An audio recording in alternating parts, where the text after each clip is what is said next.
Shalom, selamat pagi. Saya Anggi Rory akan menemani Anda dalam program Morning Devotion. Namun sebelum kita mendengarkan firman Tuhan, mari kita berdoa. Bapa di surga, Tuhan Yesus Kristus, biarlah Bapa dimuliakan dengan firman Tuhan ini.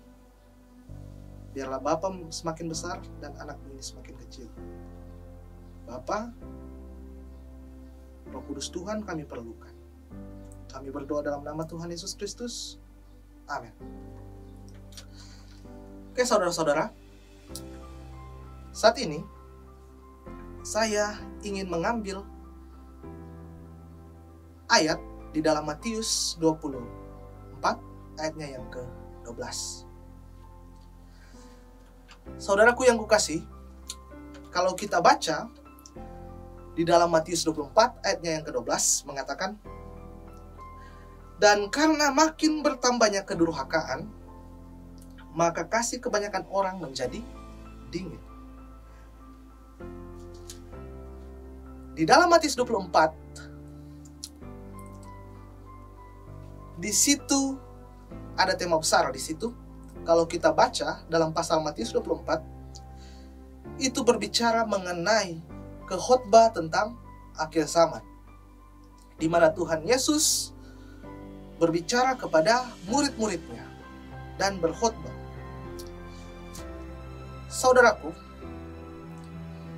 kita seringkali mendengar yang terjadi ketika akhir zaman. Kita seringkali mendengar peperangan di mana-mana. Akan muncul nabi-nabi palsu. Namun ada satu hal yang terjadi bagi umat-umat Kristen.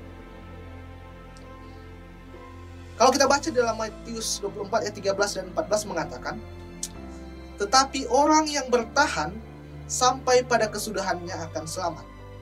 Ayatnya yang ke-14. Dan Injil kerajaan ini akan diberitakan di seluruh dunia, menjadi kesaksian bagi semua bangsa, sesudah itu barulah tiba kesudahannya. Sebelum Injil ini diberitakan di seluruh dunia, satu hal yang akan terjadi untuk umat-umat Kristen di mana kasih kebanyakan orang menjadi semakin dingin. Kasih kebanyakan orang menjadi semakin dingin. Kalau kita baca juga di dalam ayat Alkitab, Matius 25 ayatnya yang ke-35 sampai 36. Mengatakan begini, sebab ketika aku lapar, kamu memberi aku makan. Ketika aku haus, kamu memberi aku minum. Ketika aku seorang asing, kamu memberi aku tumpangan. Ketika aku telanjang, kamu memberi aku pakaian. Ketika aku sakit, kamu melawat aku. Ketika aku dalam penjara, kamu mengunjungi aku. Ini cerita Tuhan Yesus ceritakan mengenai seorang raja yang akan datang.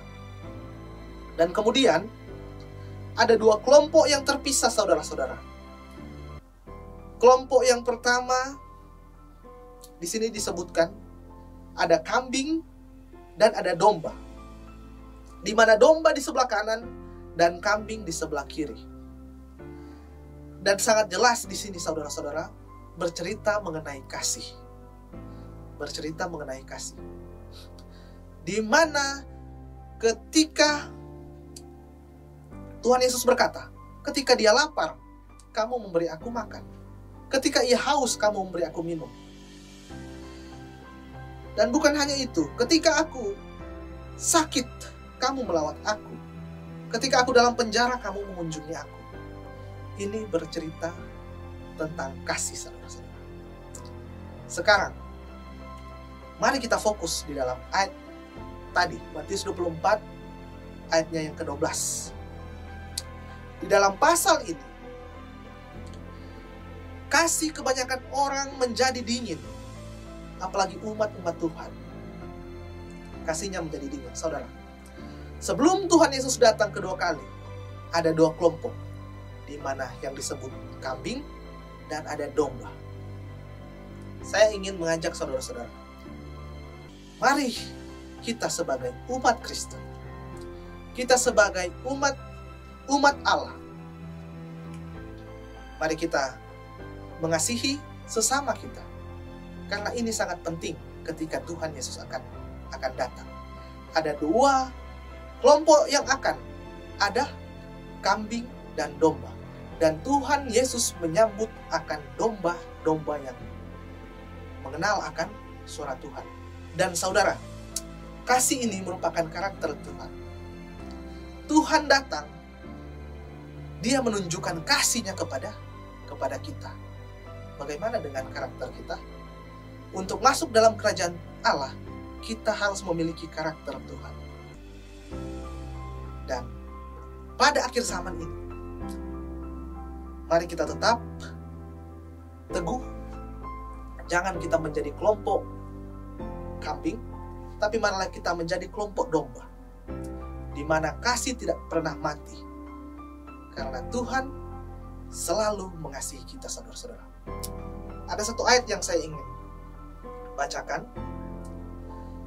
Mari kita buka di dalam 1 Korintus 13 ayat 8. Sekali lagi, 1 Korintus 13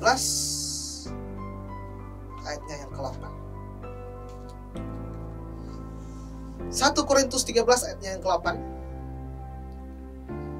Sangat jelas di sana saudara mengatakan, kasih tidak berkesudahan. Nubuatan akan berakhir, bahasa roh akan berhenti, pengetahuan akan lenyap. Tapi di situ dikatakan apa? Kasih tidak berkesudahan. Untuk masuk ke dalam kerajaan surga, kita harus memiliki kasih. Karena kasih itu adalah karakter Allah. Saya mengajak kita semua untuk saling mengasihi sesama kita. Siapapun dia, mari kita kasihi. Bagaimana Tuhan datang ke dunia, rela mati untuk kita, untuk orang yang berdosa, untuk orang yang tidak layak. Namun Tuhan mati demi kita. Dan marilah kita menjadi seperti karakter daripada Tuhan kita untuk mengasihi. Oke saudara, mari kita berdoa. Bapa di surga, Tuhan Yesus Kristus, terima kasih untuk renungan firman Tuhan. Bapa, kami diajarkan, kami diingatkan untuk mengasihi sebagaimana karakter Bapa sendiri telah mengasihi kami. Bantu kami Tuhan, kami memerlukan bantuan Tuhan, pertolongan Tuhan dalam hidup kami. Terima kasih Tuhan, Bapa lah yang dimuliakan. Kami berdoa dalam nama Tuhan Yesus Kristus. Amin.